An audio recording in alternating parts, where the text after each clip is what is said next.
शिव गुरु के चरणों में प्रणाम करती हूँ। मैया पार्वती के चरणों में प्रणाम करती हूँ, मेरा प्रणाम स्वीकार हो। हरिंदर भैया के चरणों में प्रणाम करती हूँ, नीलम दीदी के चरणों में प्रणाम करती हूँ, मेरा प्रणाम स्वीकार हो। सभी गुरु बहन गुरु भाइयों को प्रणाम करती हूँ, सभी माता पिताओं को प्रणाम करती हूँ, मेरा प्रणाम स्वीकार हो। साहेब भैया नीलम दीदी के माध्यम से हमें 3 सूत्र मिला है। पहले में दया मांगना है, दूसरे में चर्चा करना है, तीसरे में 1 से 8 बार से प्रणाम करना है। दया किस तरीके से मांगना है कि जैसे दरवाजे पे भिखारी आता है, दया से भाव से दूसरे में आने जाने वाले व्यक्तियों को बताना है। और तीसरे में 1 से 8 बार से प्रणाम करना है। रुद्राक्ष की माला द्वारा कर सकते हो, सांस द्वारा कर सकते हो, उंगली द्वारा कर सकते हो, जैसे आपका दिल चाहे जैसे कर सकते हो, जैसे आपका दिल चाहे जैसे कर सकते हो। आइए, आप सबका कमलेश भक्ति चैनल पर स्वागत है। और मैं आपको एक चर्चा सुनाने जा रही हूँ। और देखो गुरु बहन गुरु भाई, भगवान का नाम लेने से लिखने से सभी कष्ट दूर होते हैं। भगवान का नाम लेना चाहिए। और मैं चर्चा सुनाने जा रही हूँ, कथा सुनाने जा रही हूँ। कथा बहुत सुंदर है और कथा को ध्यान से सुनना चाहिए।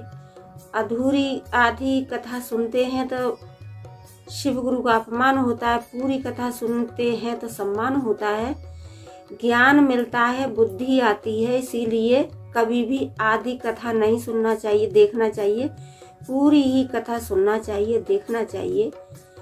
और भगवान का नाम लेने से लिखने से भाई बहनों माता पिताओं सबके कष्ट दूर होते हैं, दुख दूर होते हैं।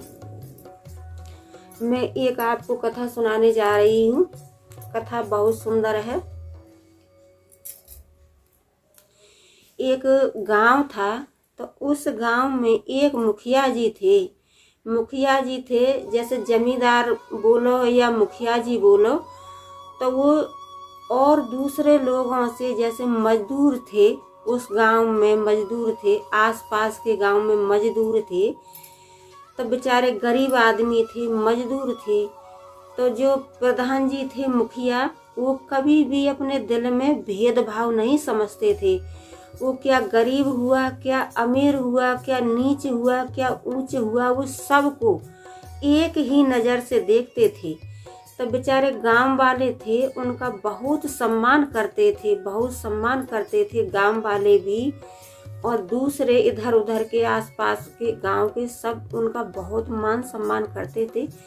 लेकिन जो जमींदार थे वो भी पब्लिक से, गरीबों से बहुत प्यार करते थे, बहुत प्यार करते थे। और जैसे गरीब हुआ और इधर उधर के मेहनती मजूर वाले यही सब हैं। तो वो जो जमींदार थे, जमींदार सबको बहुत प्यार से समझाते थे और बहुत प्यार से उनसे बातें करते थे। तो क्या हुआ कि उन जो जमींदार थे उनके अंदर कोई घमंड नहीं था। कभी वो घमंड नहीं करते थे, कभी अहंकार नहीं करते थे। बेचारे गरीब मजदूरों से बहुत प्यार करते थे और ज़रूरतमंदों की ज़रूरतें भी पूरी करते थे। और गांव में कोई जैसे लड़ाई झगड़ा, कोई छोटी मोटी परेशानी, दुख मुसीबत, कोई कुछ होता था तो बेचारे जो गांव के थे वो बेचारे उन्हीं के पास जाते थे। कोई घर में टेंशन है, कोई परेशानी है, कोई कष्ट है, तो सब भाग भाग के उन्हीं के मुखिया जी के पास जाते थे। और मुखिया जी का बड़ा मान सम्मान करते थे। जैसे एक भगवान का सम्मान करते हैं, ऐसे ही उन जमींदार का बहुत मान सम्मान करते थे। और जो जमींदार थे वो भी बेचारे मजदूरों को तरफ से कभी वो भेदभाव, ऊंच नीच कुछ नहीं रखते थे, सबको एक नज़र से ही देखते थे। तो कुछ समय बाद और उनके पास एक बेटा था। तो उनका बेटा जैसे जवान हो गया तो जो गरीब मजदूर थे बेचारे, कोई उन्हें परेशानी होती थी, अच्छी बुरी कोई दुख दर्द लड़ाई टेंशन कुछ भी होता था तो न्याय मांगने के लिए मुखिया जी के पास ही जाते थे। अपना दुख सुख बोलने के लिए मुखिया जी के पास ही जाते थे। किसी को कोई कष्ट हुआ तुरंत मुखिया जी के पास गए और मुखिया जी भी बड़े प्यार से बड़े प्रेम से सभी की बातें सुनते थे और बड़े प्रेम से न्याय करते थे। कहीं लड़ाई है, कहीं झगड़ा है, कोई टेंशन है, कुछ है, मुखिया जी सबको समझा देते थे। इधर की भी पार्टी को उधर की भी पार्टी को बड़े प्यार से और नियम से सबका न्याय करते थे। तो कुछ दिन बाद और जो मुखिया जी थे जमींदार, उनके एक बेटा भी था। तो समय के अनुसार बेटा भी बड़ा हो गया। बेटा बड़ा हो गया तो जो गांव वाले पहले से मुखिया जी के पास आते थे अपना दुख सुख और अपना उलझी हुई बात सुलझाने के लिए न्याय मांगने के लिए, तो वो गांव वाले आते थे। तो जो मुखिया जी का बेटा था वो सबका अपमान करता था और अपने पिताजी से किसी को नहीं मिलने देता था। सबका अपमान करके और सबको बाहर से बाहर ही भगा देता था। तो जो बेचारे गरीब मजदूर थे वो शुरू से ही मुखिया जी के पास जाते थे। तो मुखिया जी अपना बड़े प्यार से समझाते थे तो सब उनकी बात कोई टालता नहीं था, सब कोई बात मानते थे उनकी। तो सब कोई वहीं जाते थे। तो उनका लड़का उनको नहीं जाने देता था। वो लड़का सोचता था कि मैं एक बहुत बड़ा बलवान और वीर बहादुर एक मैं ही हूँ। उनके लड़का के अंदर थोड़ा घमंड था और वो उनका लड़का यही सोचता था कि सबसे ज़्यादा मैं ही एक वीर हूँ, मैं एक पहलवान हूँ, मैं एक बलवान हूँ। वो इस बात को नहीं जानता था कि हम शेर हैं, हम शेर हैं तो हमसे ऊपर कोई सवा शेर भी है। अगर हम शेर बैठे हैं तो हमसे कोई बढ़कर सवा शेर भी है। वो इस बात को नहीं सोचता था। वो तो अपने आप में ही कहता था मैं बलवान हूँ। तो बेचारे जो आते थे न्याय मांगने के लिए, गरीब मजदूर सब कोई आते थे तो सबका अपमान करके और सबको भगा देता था। तो जो बेचारे गरीब थे वो बहुत निराश होते थे और उनको बहुत दुख होता था कि मुखिया जी थे बेचारे सबका न्याय करते थे, सबको समझाते थे, बुझाते थे और अच्छी अच्छी बातें बताते थे। लेकिन अब मुखिया जी का बेटा है तो वो हमें मुखिया जी से नहीं मिलने देता है। तो इस बात का गांव वालों को, अपने ही गांव वालों को और दूसरे गांव वालों को, सभी को बहुत कष्ट होता था, बहुत दुख होता था कि अब हम कैसे करें, कहाँ जाएं, हमारे मुखिया जी से हम नहीं मिल पाते हैं। अपना दुख सुख अच्छा बुरा किसको बताएं, क्या करें। तो यह बात वहाँ पे पुजारी जी सुन रहे थे। एक मंदिर के पुजारी जी भी रहते थे उसी गांव में। तो पुजारी जी सुन रहे थे तो पुजारी जी ने उन सब से पूछा था, आम आदमियों से सबसे पूछा था कि भाई आजकल आप इतने निराश उदास क्यों रहते हो। तो वो सारे गांव वाले मिलकर के बोले कि पुजारी जी जो वो जमींदार हैं, मुखिया जी हैं, वो शुरू से हमारी बातें समझते थे और सबका न्याय करते थे और सब जरूरतमंदों की जरूरतें भी पूरी करते थे और कोई उलझी हुई बात होती थी तो वो सबको संभालते थे। लेकिन अब उनका बेटा है कि किसी को उनके पास नहीं जाने देता है। वो बड़ा घमंडी है, वो नहीं जाने देता है किसी को। तो पुजारी जी कहने लगे ठीक है, कोई बात नहीं है, अब मैं चलूँगा तुम्हारे साथ, सब कोई मेरे साथ चलना। तो सब कोई पुजारी जी के साथ और गए थे। तो पुजारी जी अपना नमः शिवाय नमः शिवाय नमः शिवाय नमः शिवाय करते करते आगे चलते रहे। तो जो मुखिया जी का बेटा था वही पहले मिल गया था तो कहने लगा, कहाँ कहाँ पुजारी जी, कहाँ जा रहे हो? तो पुजारी जी कहने लगे कि हट जाओ भाई, और मुझे तो जमींदार से मिलना है, मुझे तो मुखिया जी से मिलना है, मैं मुखिया जी से बिना मिले नहीं जाऊंगा और मुझे उनसे मिलकर ही जाना है। तो लड़का था, लड़का कहने लगा कि तुम अपने आप को बहुत बलवान हो क्या, और तुम नमः शिवाय बोल रहे हो, तो भगवान कहाँ है? तुम नमः शिवाय का जाप कर रहे हो तो भगवान है कहाँ? हमको दिखाओ। मुखिया जी का लड़का बोला, भगवान है कहाँ है, हमको दिखाओ पुजारी जी।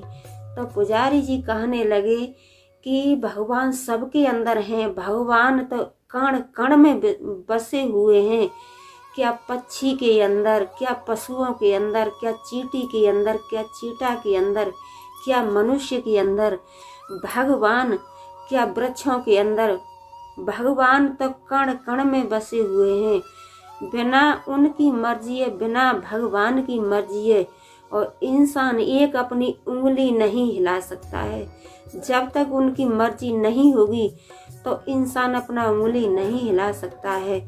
तो वह पुजारी जी बोले कि भगवान हैं, और वो लड़का बोला कि भगवान कहाँ है? अगर भगवान है तो मुझे दिखाओ भगवान कहाँ है।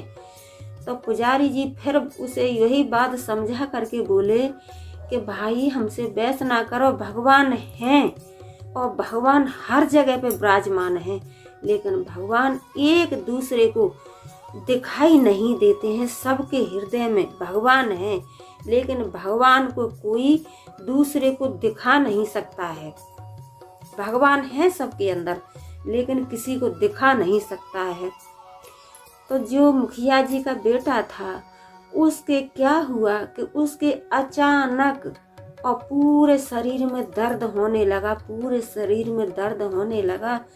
दर्द होने लगा तो चिल्लाने लगा, मेरे दर्द, हाय भगवान मेरे दर्द, मेरे दर्द। तो पुजारी जी बोले कि कहाँ तुम्हारे दर्द है, हमको दिखाओ कहाँ तुम्हारे दर्द है। तो मुखिया जी का बेटा कहने लगा कि पुजारी जी, मैं आपको दर्द दिखा नहीं सकता हूँ। अगर मेरे कहीं ब्लड निकलता, कहीं खून निकलता तो मैं आपको दिखाता, लेकिन जो मेरे दर्द है, जो मेरे पीड़ा है, मैं अपनी पीड़ा को तुमको दिखा नहीं सकता। तो पुजारी जी उस मुखिया जी के बेटे को समझा करके कहने लगे कि जब आप अपना दर्द दिखा नहीं सकते तो मनुष्य आपको भगवान कहाँ से दिखाएंगे। जब आप अपना दर्द नहीं दिखा सकते हो तो ऐसे ही हर मनुष्य के अंदर भगवान है, लेकिन मनुष्य किसी को दूसरे को दिखा नहीं पाते हैं, दिखा नहीं सकते हैं।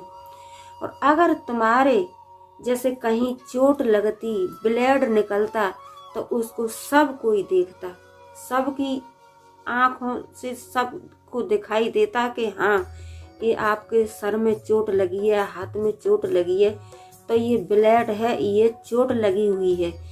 तो यही बात मानो कि जब तुम अपने दर्द को किसी को दिखा नहीं सकते हो तो मनुष्य आपको भगवान नहीं दिखा सकता है।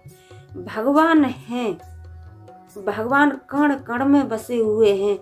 आप कहते हो कि भगवान नहीं है, आप कहते हो भगवान नहीं है, तो हम कहते हैं कि आपके कहीं दर्द नहीं है, आपके कहीं पीड़ा नहीं है। अगर आप अपने दर्द को हमको दिखा दें तो हम अपने भगवान तुमको दिखा दें। जैसे पुजारी जी और जो जमींदार के लड़का था, उन दोनों में बहस होने लगी। इसी बात के लिए बहस होने लगी कि वो कहता, जमींदार का जो लड़का था वो कहता है कि भगवान है तो हमें दिखाओ, और पुजारी जी कहते हैं कि अगर तुम्हारी कहीं दर्द है, कहीं पीड़ा है, तो उस पीड़ा को हमें दिखाओ। तो वो कहने लगा कि मेरे तो शरीर में पीड़ा है, मेरे कहीं ब्लड नहीं निकला है, कहीं मेरे चोट नहीं है, मैं आपको कहाँ से दिखाऊं। तो पुजारी जी कहते हैं कि भगवान कण कण में बसे हुए हैं, लेकिन भगवान किसी को दिखा नहीं सकते हैं। अगर भगवान नहीं है तो कोई भी इंसान बिना उनकी मर्जी है और एक अपनी उंगली नहीं हिला सकता है।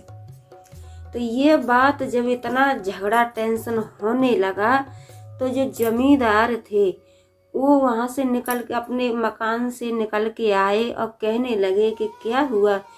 तो जो पुजारी जी थे और जो गांव के आसपास के गांव के और उसी गांव के सब कोई कहने लगे कि मुखिया जी हम आपके पास आते हैं तो आपके जो ये बेटा हैं ये आपसे हमको मिलने नहीं देते हैं और सबका अपमान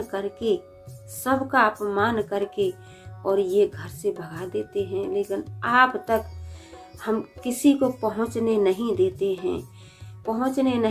हैं। तो ये सारी बात मुखिया जी को बताई, जमींदार को बताई।